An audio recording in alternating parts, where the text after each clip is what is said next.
pengumuman, nggak ada woro-woro, nggak ada broadcast WhatsApp juga dulu gitu. Tiba-tiba masuk malam 23.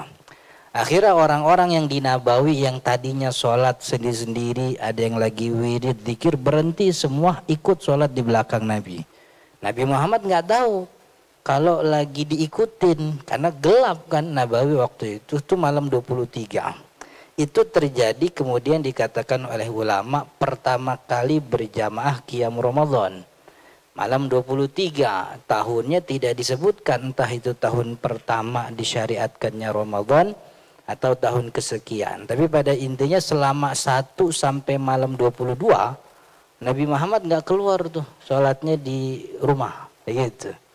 Jadi kalau kita punya teman, tetangga, saudara, kerabat belum keluar sampai sekarang nggak terawih, emang ngikutin Nabi bener itu dia gitu. Ngikutin Nabi, emang ngajinya belum beres tapi itu dia gitu. Jadi malam 23 keluar, cuman berhentinya lama. Karena Nabi Muhammad nggak tahu kalau di belakangnya diikutin. Lama berhentinya sampai menjelang sahur gitu. Cuman berhentinya lama, para sahabat kagak ada ngegurutu. Ya nggak kayak kita kan ya. Itu beda 5 menit aja udah lama gitu. Kita udah denger ono sholawatan, kita masih sholat tarawih ke-15 nih gitu. Padahal main beda 5 menit doang itu.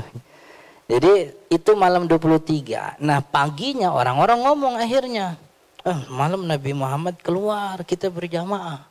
Maka orang-orang nganggap ada wahyu baru turun kepada Nabi Muhammad SAW untuk qiyam Ramadan berjamaah. Begitu. Akhirnya malam 24 orang rame di Nabawi. Datang itu. Mungkin ramenya kayak rame malam pertama Indonesia. Begitu. Pokoknya rame banget gitu. Pokoknya kan dibilangin, Nabi Muhammad semalam keluar. Kan nggak ada ini nih. 1 sampai 22 malam nggak pernah Nabi Muhammad ke Nabawi. Tiba-tiba keluar, jangan-jangan gitu. Jangan-jangan ada wahyu baru turun kepada Nabi Muhammad ngasih perintah buat kita bahwa qiyam Ramadan tuh kudu di masjid. Qiyam Ramadan tuh kudu berjamaah begitu. Akhirnya ternyata malam 24 yang orang udah pada nunggu, Nabi Muhammad ternyata nggak keluar gitu. Nonton kecewa itu kan gitu. Saya batalin jadwal saya kan gitu. Bahasa kitanya begitu.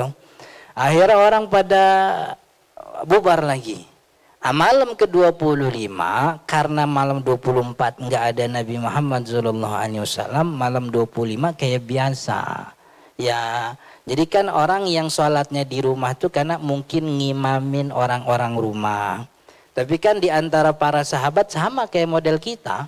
Ada yang rumahnya tuh sempit, kecil, model RSSSS begitu. Rumah sangat strategis sekali begitu.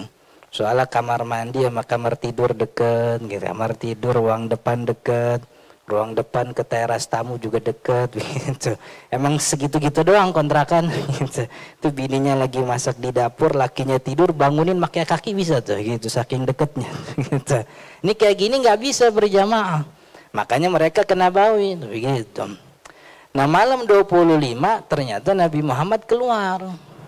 Sholat sama proses yang nggak ngajak-ngajak. Tiba-tiba datang ke pengimbaran. Kan kalau kita lihat Nabawi, Nabi Muhammad mesti datang dari sebelah kiri karena ini rumah Nabi, Sayyidah Aisyah rumahnya di sini. Nabi Muhammad masuk, orang ngikutin. Cuman malam 25 ini Nabi Muhammad udah punya pengalaman. Karena malam 23 banyak yang ngikutin, 25 pasti diikutin lagi. Makanya malam 25 ini berhentinya tengah malam. Bahasa kitanya kira-kira jam 11 dah gitu. Jam 11, jam 11 berhenti. Ketika selesai tengah malam, nggak kayak malam 23 yang hampir menjelang sahur, sahabat Abu Dzar negur Nabi. Jadi selesai berjamaah, sahabat Abu Dzar Al-Ghifari deketin Nabi, kemudian dia bilang, "Lau nafaltana baqiyatal laili ya Rasulullah." Lau nafaltana itu artinya kalau kita terjemahin bebas, ya Rasul nanggung amat gitu. Terusin ngapa sampai subuh, begitu bahasa kitanya gitu. Ini model kayak kita, ada orang kayak Abu Dzar kayaknya kagak ditemenin tuh gitu. Iya gitu. Ya Rasul, nanggung amat ini. Gitu kata sahabat Abu Dzar. Soalnya malam 23 nikmat bersama Nabi sampai menjelang sahur, kata sahabat Abu Dzar. Ya Allah Rasul, terusin biar satu malam penuh kita ibadah sama Nabi. Gitu. Kata Nabi Muhammad, innal insan, ini pelajaran yang mau kita sampaikan hari ini.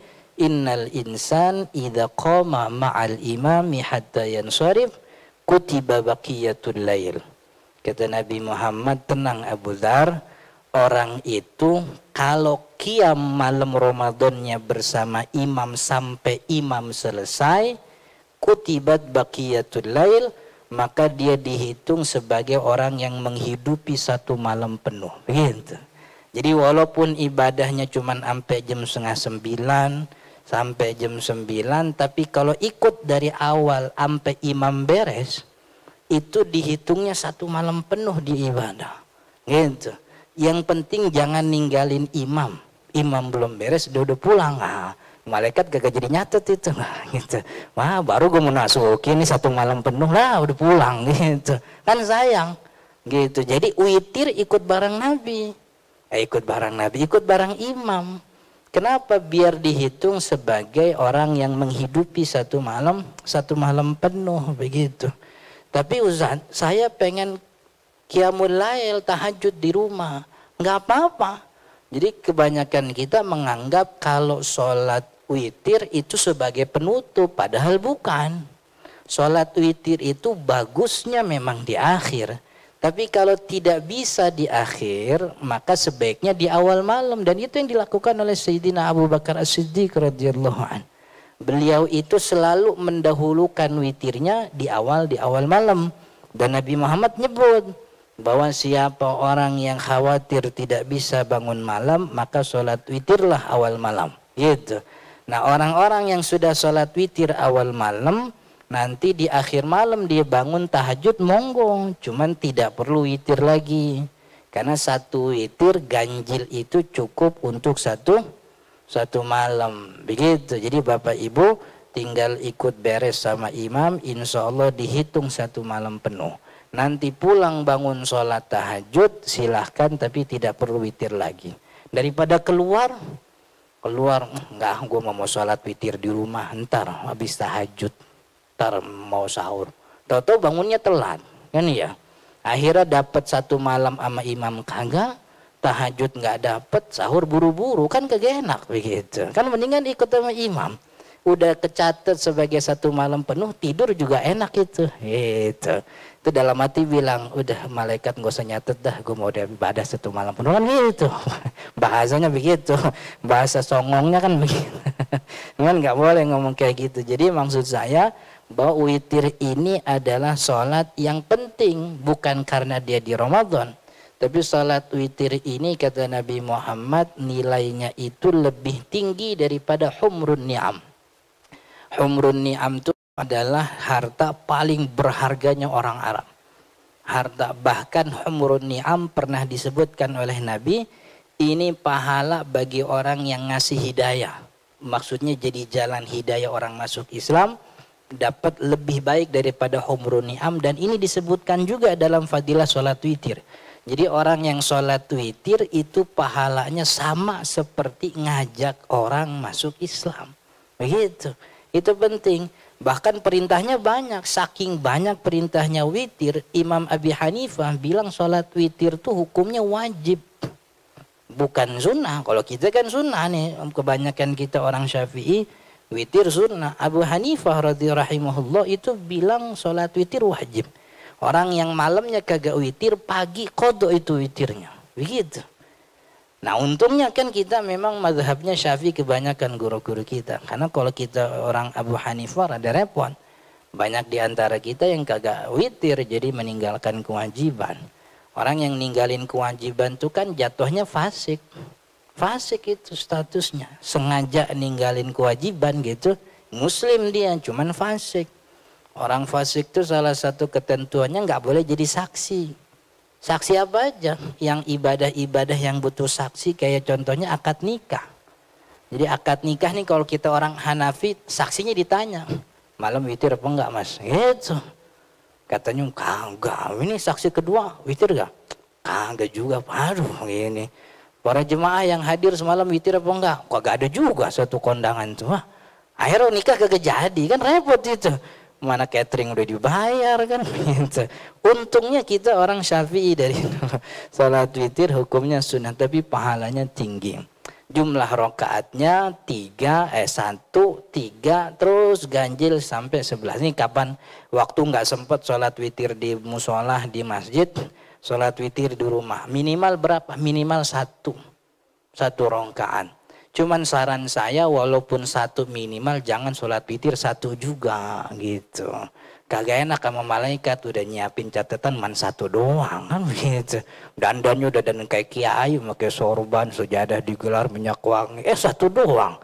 Malaikat gedek itu. Wah, gua kira mau 11 rokaan kan gitu. Jadi ini jumlah rokaat witir. Formatnya 22.